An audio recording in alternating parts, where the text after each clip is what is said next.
MJF has called out a rising UFC star, and Kenny Omega has addressed the CM Punk all-out backstage brawl. But first, let's get to the quickfire headlines, as All Elite Wrestling have filed for a brand new trademark, with the filing occurring on November 18th. The company are looking to secure the term AEW Forever to cover the categories of bandanas, beanies, hats, shirts, sweatshirts, t-shirts, and tank tops. Last night, a fresh report from Fightful Select would reveal that current WWE superstar Damian Priest was asked to read a part in the recent Marvel movie Black Panther: Wakanda Forever. Priest is said to have been asked to read for the role of Namor, one of the featured characters of the film, although it's unclear if the reading actually took place. Jungle Boy Jack Perry would score his biggest win to date at this past weekend's Full Gear pay-per-view, defeating his former tag team partner Luchasaurus. Now that he appears to be moving on from the Jurassic Express-based rivalry, Jack would speak with comicbook.com to reveal his ultimate goals in AEW, with the TNT Championship in his sights, and he would say, "I think my goal is to hold every belt that there is in AEW. I got the tag team belts out of the way early in the career. I like the TNT belts. I think that would be a cool one. I got to be the first challenger to the TNT champion when Cody Rhodes first won the belt, and that felt pretty cool. So I'd like to circle back around and maybe actually take it this time."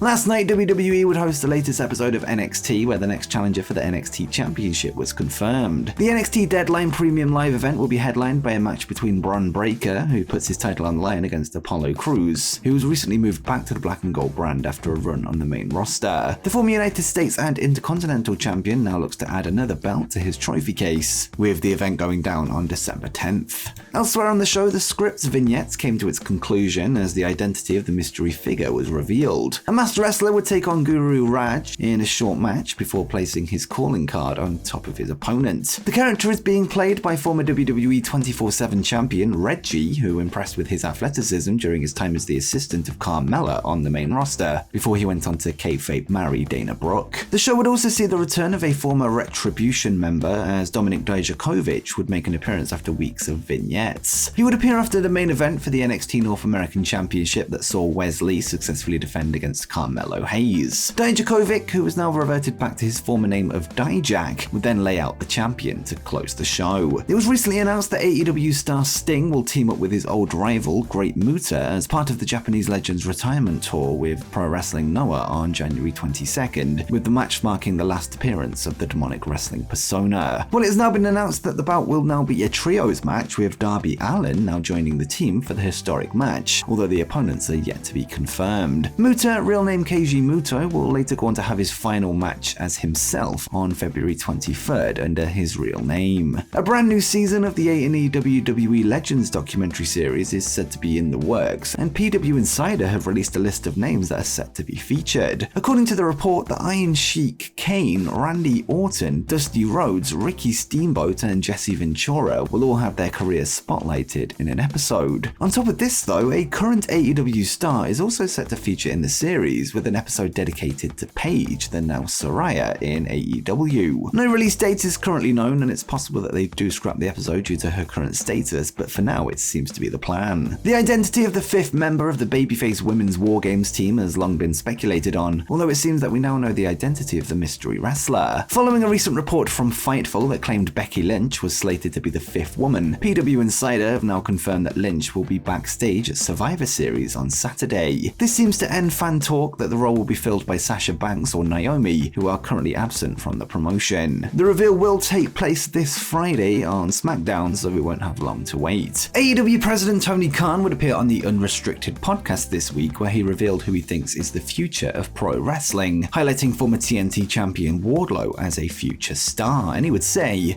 "I believe Wardlow probably in many ways has a good chance to be the future of pro wrestling as anybody. He's someone we really see as a star for the future here and is a homegrown star."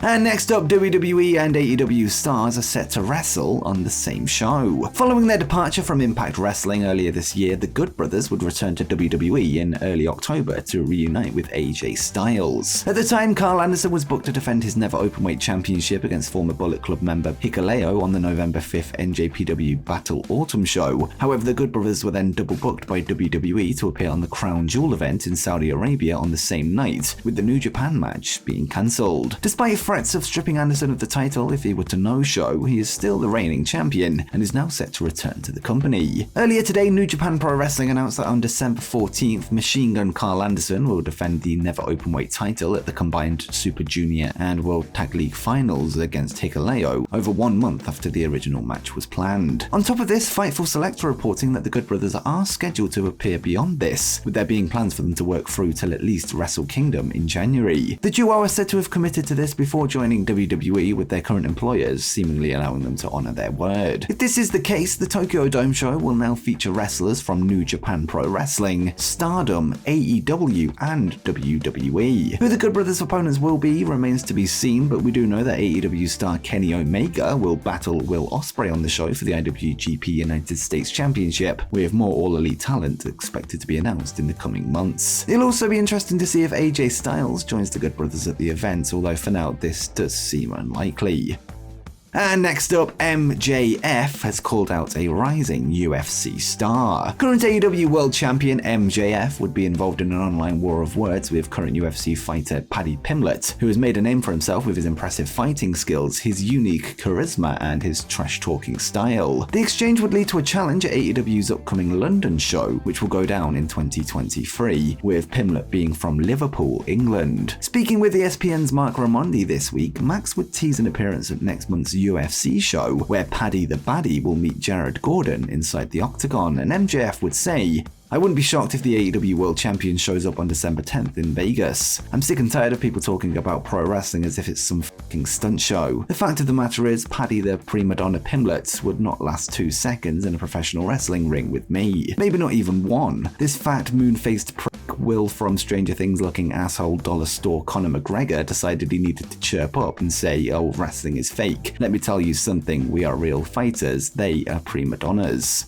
Max would then talk about the possibility of Paddy attending the AEW London show next year and said, "Pro wrestling is a dangerous, dangerous sport, and there is no one more dangerous than MJF. I can assure you that when we come to London in 2023, if Paddy shows his face, he's going to find out that a Scouser is no match for a Long Islander. Because I'm better than him and he knows it, there's a target on my back at all times. Like I said, if Paddy the Baddy thinks he can aim at that target and hit it, I am more than game. More than game to knock that guy out." If this rivalry can continue, it would be smart business from both MJF and AEW, with Pimblett currently being one of the most talked about stars of the UFC. He's a proven draw in the United Kingdom, with him no doubt moving tickets were he to be announced ahead of time for the All Elite London show. But what do you make of Paddy the Baddy Pimblett potentially heading to AEW? Let me know in the comments down below.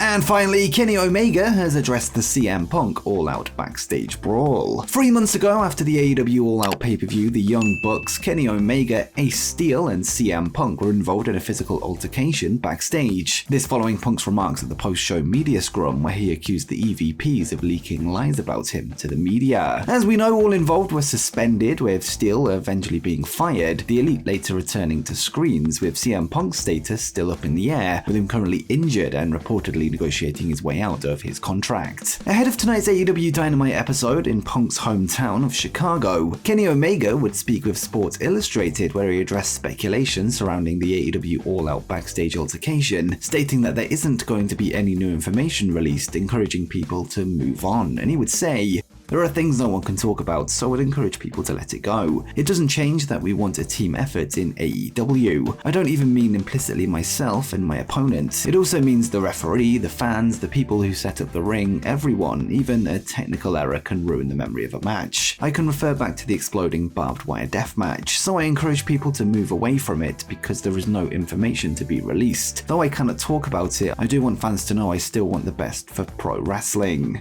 Kenny would then call for fans to unite and remember that wrestlers are only human, and added, "This isn't Kenny Omega and the Young Bucks against CM Punk. It's people trying to show off their craft. You can boo Kenny Omega or the Young Bucks or CM Punk, but I hope people don't forget we're human beings struggling to show our art." The interview follows the most recent episode of Being the Elite that did nothing but fan flames on speculation regarding the fight, when the anti-CM Punk chants from a portion of the Full Gear crowd were highlighted, leading to many pointing out the hypocrisy of Omega's statement. With that said, he does have little to do with the edit of the BTE show, with his advice perhaps also being aimed at those around him. But what do you make of Kenny Omega's comments ahead of tonight's Chicago Dynamite? Let me know in the comments down below. And before you go, make sure you check out 10 UFC fighters who are perfect for pro wrestling.